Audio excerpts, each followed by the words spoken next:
Thank you. I'd like to welcome in now retired Army Lieutenant Colonel Daniel Davis, Senior Fellow at Defense Priorities, host of Daniel Davis Deep Dive on YouTube. Lieutenant Colonel, thank you for coming back. We were just talking about this, I believe, on Friday, talking about the worries of an escalation. I want to start with this newest information that Joe just reported there, a small number of U.S. troops being deployed to that region. What is your reaction?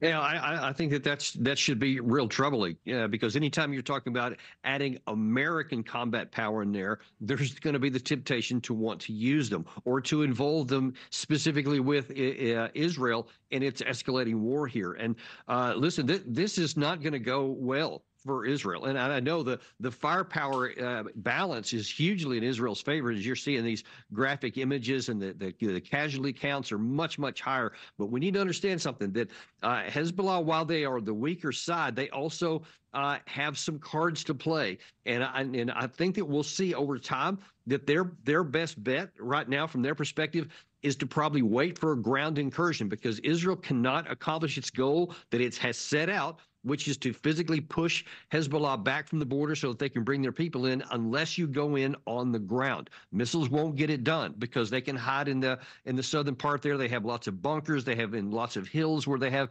defensive positions, and you just can't kill everybody with bombs. It's been tried and never succeeded. So if Israel goes in there, the Hezbollah side is prepared for that. They have well trained. They have good defensive positions.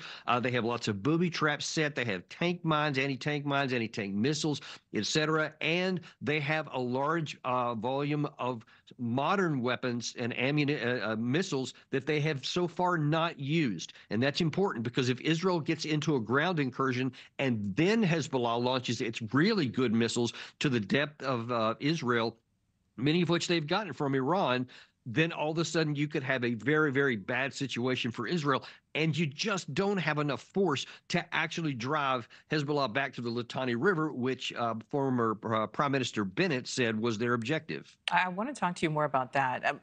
But just how serious of an escalation do you feel this is from Israel? And as Joe just reported there, we know that there's one aircraft carrier in the region. For now, the U.S. not planning to send another one, but at what point do you think that could happen? Well, it needs to never happen, because this is not America's war to fight.